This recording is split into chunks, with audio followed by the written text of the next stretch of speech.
Thanks for staying with us. This is Newsline. I'm Mark Giuliani, and my very special guest today, Mr. Chief Executive Donald Tsang. Now, Mr. Chief Executive, we talked just before the break about the poverty, the rich-poor gap, and you said that this is a big issue. Do you regret not being able to solve it? Well, it's not regret as much. I still find unable to find a solution, which I believe in the long-term interest of Hong Kong. Do you blame yourself? No, I can't blame.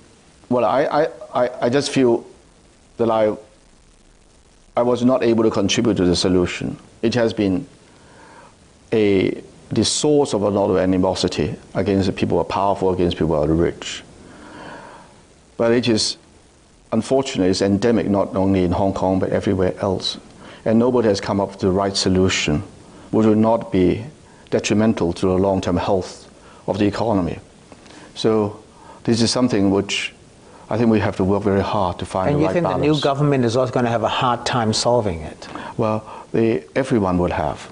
I think it will be very tough. Particularly, we want to produce quick results to bridge the gap. Is that possible? A quick result? It's not easy, Michael. If there were any quick solution, I bet you think I would have done it already. It's not all that simple after all, because this is a place, the only thing that we have, and this is a very great thing, is a human resource. But it's exceedingly mobile. Right. And we have to be very careful what we do. Well, you know, the other thing that comes out of the wealth gap is housing. And I said on this show many times that I cannot afford to buy a house, a home, an apartment in Hong Kong. Prices are just too high. Most people would say they cannot afford to buy it. You are now going to move out of government house. You're moved out of government house. You're going to have to find a place to live. Can you afford to buy a house, an apartment in Hong Kong, Mr. Chief Executive? Well, it depends on what I want. But I have enormous difficulty now. I've got a flat in mid-levels. The flat is rented. It won't be returned to me. The lease will run to the end of the year. And then taking the time that you have to redecorate afterwards, even if I decide to move into it, it will take about a year before it becomes available. And if I want to buy something with the savings Can you afford to buy something? Well, I can buy something, but how large would it be? Would it be sufficient for my books? Large enough to accommodate my books? Or sufficient Can you afford to buy something of your stature as a retiring chief executive? That's very debatable, what exactly my stature is. I will no longer, but tomorrow I'm no longer a chief executive as such. I am just a Hong Kong person, and I must follow the local standards. But I expect people would not want me to go into a public housing estate, nor do they want me to go into a partitioned room in an old tenement building. And for myself, I do not want to live off my siblings on common accommodation, having served in public service for 4.5 decades. So it is a dilemma for me, and not because I cannot afford to buy just any flat. I suppose some smaller flat I can, but this is exactly what I want. And would it be something which is in fact large enough with the bric-a-bracs my wife and I have collected over the last 40 years? Well, hopefully you can find a place. Now, this question might be a bit difficult for you, but I'm going to ask you this. Your popularity as you leave office after all these years of service is very low, public opinion. Some people care about it, other people don't. Yours is at a record low. You're a devout Catholic. Every time we talk about, God, we talk about your religion. Has God failed you? Of course not. Of course not. It's how people judge you. Just remember, I think Hong Kong people are exceedingly kind. I have been in office for 7 years in open society. I think I count my blessings. If you look at all the leaders of open society, trying to govern the place for more than 3 years is a big chore.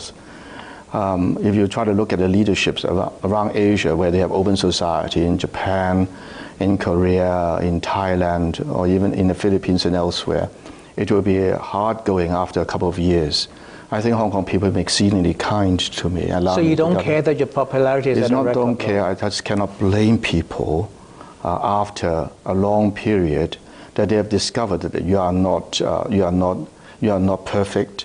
They have discovered that you are not able to resolve all the problems that they have.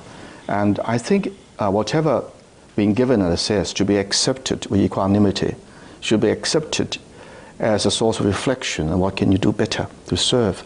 And I have tried to embrace the sentiments throughout this year when I look at ratings, as you say. But I consider myself exceedingly lucky in that regard. Okay. Now, I've got a few minutes left here. I want to ask you this. As you're retiring now, what are you going to do with yourself? I think back to, people like Richard Nixon, Jimmy Carter. They've had their problems.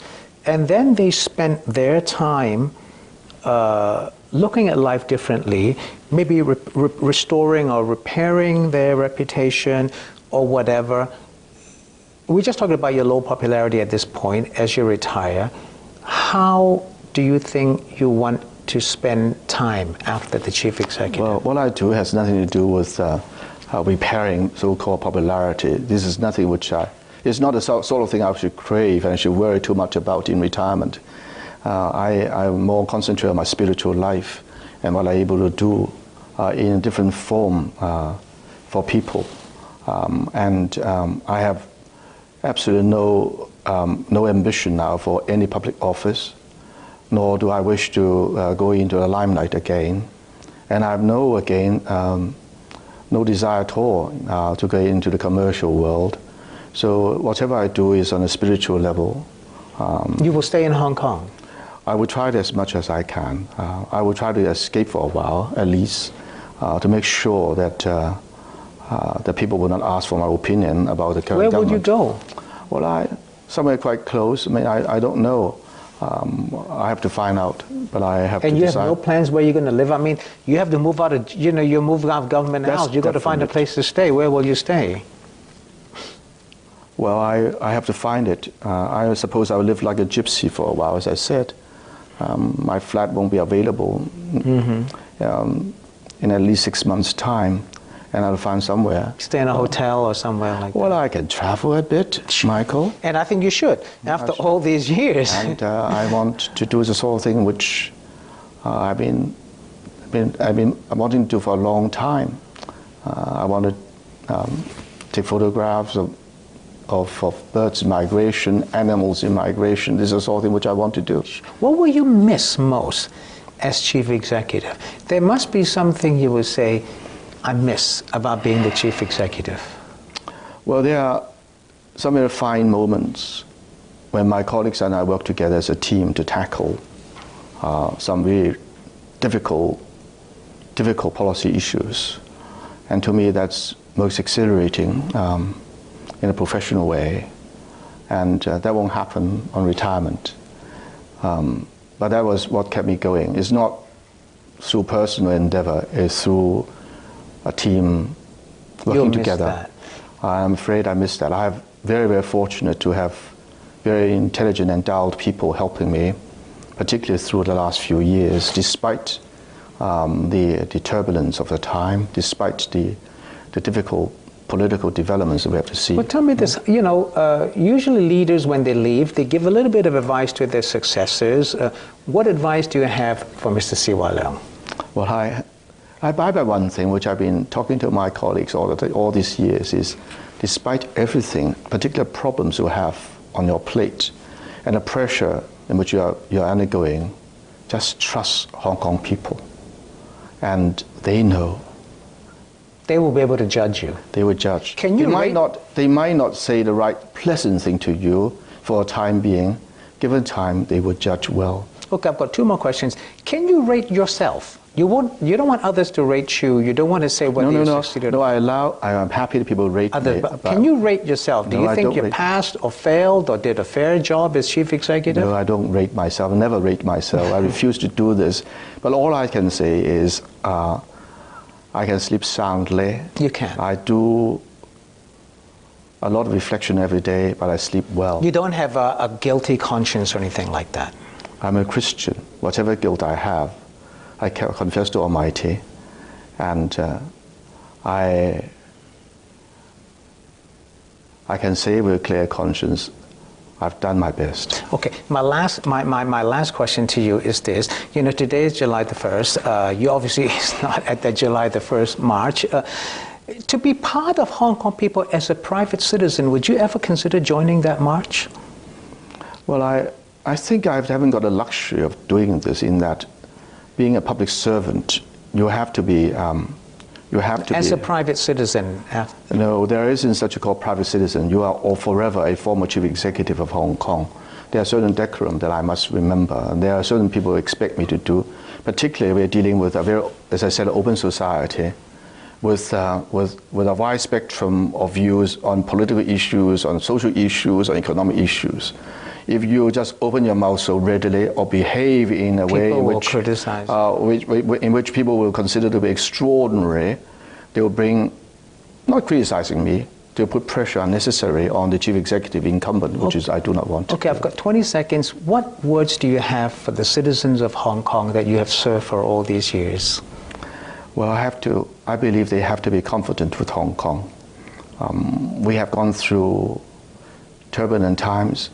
We have proved to the rest of the world they were able to overcome very difficult issues, and we have continued to improve the livelihood of Hong Kong people since Second World War and since 1997. Socially, politically, economically, we are much more advanced. Of course, there are things that we are unable to do to our complete satisfaction, but we have come a long way, and this is universally recognized throughout the world. Okay, well, thank you very much, and good luck to you, Mr. Chief Executive. Good luck to you. That's all for Newsline. See you next week. Good evening.